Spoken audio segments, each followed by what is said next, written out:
When you hear the names Virat Kohli and Anushka Sharma, you probably think of roaring cricket stadiums and blockbuster movie sets, right?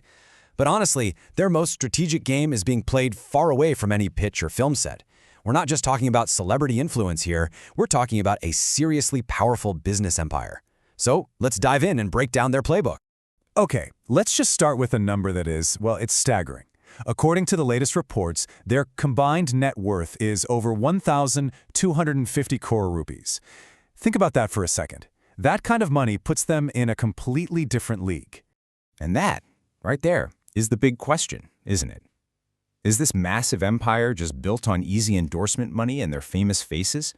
Or is there something deeper going on? A calculated, masterfully executed strategy? Well, we're going to show you that it is absolutely the latter. To really get a sense of the scale we're dealing with, just look at Virat Kohli's power alone. The 2024 accrual report pegged his personal brand value at over $231 million. That makes him India's most valuable celebrity. And that brand power? That's the bedrock the entire empire is built on. All right, so that brings us to part one, the Varushka investment playbook. Because what you're about to see isn't just a random collection of investments. Oh no! It's a series of really smart moves, all guided by a very clear philosophy.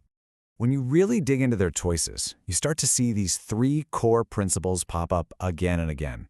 First, they invest in what they're actually passionate about, things like fitness and food. Second, they're making this crucial shift from just endorsing brands to actually owning a piece of them. And third, everything they do is about building a legacy that's going to last long after the final match is played or the final movie is shot. And hey, don't just take my word for it. Here's a quote straight from Virat Kohli himself. He flat out says these ventures give him a sense of responsibility for his life after cricket. That's the legacy principle right there in his own words. Now, this idea, this move from being an endorser to an owner, it's absolutely the key to their entire playbook. They're basically saying goodbye to the quick, easy paycheck from a brand deal, and they're playing the long game. They're investing for a slice of the pie, for equity, and co-creating products. Their financial success is now tied to the long-term growth of the business itself. And nothing, I mean nothing, illustrates the shift better than the Agilitas deal. Just look at the contrast. On one side, you have the old way of doing things, a reported 300 crore renewal offer from Puma, a massive, guaranteed payday, but he walked away from it. On the other side, the new playbook, a 40 crore investment in Agilitas, a sportswear startup. He's not just a face on a poster anymore, he's a co-creator, an owner, betting on huge long-term value over a short-term fee. Okay, so we've talked about the playbook, the strategy. But what does this empire, built on that philosophy, actually look like on the ground? Let's jump into part two and take a quick tour of their really diverse and growing portfolio. First up, in the food and beverage world, their plate is, well, pretty full. You've got the super successful restaurant chain 18 Commune and the fine dining restaurant Nueva. Then they've got investments in D2C brands, that just means companies that sell straight to you online, like Rage Coffee, and a stake in the plant-based food company Blue Tribe. And believe me, their portfolio goes way beyond the dinner plate. They're in fashion with the Wrong Label, in athleisure with that big Agilitas sports deal, and in fitness with the Chisel gym chain. They've even jumped into the tech world with investments in recovery tech like Hyperice, fintech like Digit Insurance, and even online gaming with the Mobile Premier League. I mean, look at that range. It's an incredibly diversified portfolio. But let's really zoom in on one of their biggest wins to see this playbook in action. Let's talk about the 18 Commune restaurant chain. And let me tell you, this is not just another celebrity restaurant that opens and closes in a year. This thing is a genuine, real-deal hospitality success story. And yeah, the numbers definitely back that up. The whole chain, it's valued at an impressive 112 crore rupees. We are talking about a serious business here. So, what's the secret sauce? Why is this working so well when so many others fail? Well, for starters, it's run by actual professionals, not as some vanity project. They've put their restaurants in strategic, premium locations with tons of people. The menu is authentic, it even features some of Kohli's actual favorite dishes. And, crucially, it's a scalable model. It's built to grow with plans to expand to over 20 locations. That's smart business, not just star power. But, it hasn't all been smooth sailing. No empire is built without hitting a few bumps, and their playbook has definitely been tested. So that brings us to part three, the reality check, where we'll look at the risks they've faced and the smart pivots they've had to make along the way. First up, let's talk about Rog, Kohli's fashion brand.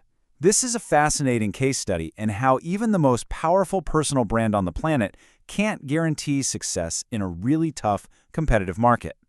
And you don't have to look much further than the financials. The numbers really tell the story here. According to the filings, revenue actually went down from 245 crores to 223 crores.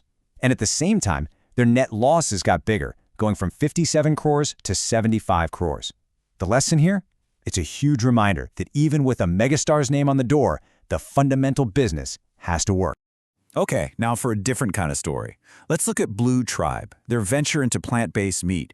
Now, this isn't a story of failure, not at all. It's actually a story of being smart, of adapting to the market realities. The company realized they needed to change their strategy to really succeed in India. And this chart just makes it crystal clear why they pivoted. Take a look. The market for plant-based meat in India is around 150 crore rupees, but the market for plant-based snacks? Whoa, it's 10 times bigger, a whopping 1,500 crores.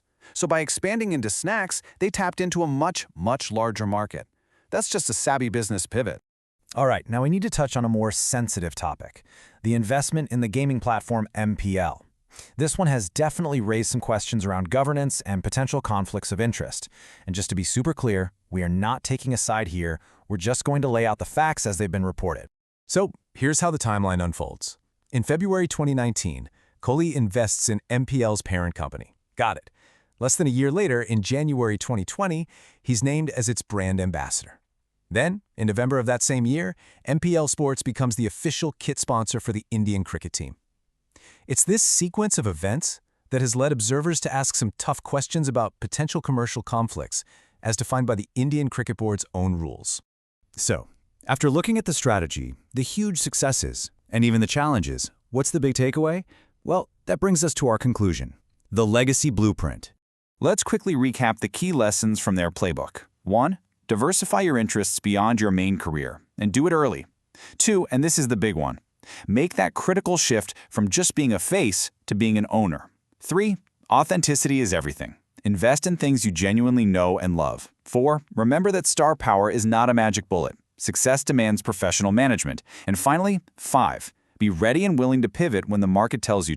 And all this leaves us with one final big-picture thought. What we're seeing with Virat Kohli and Anushka Sharma isn't just a celebrity side hustle.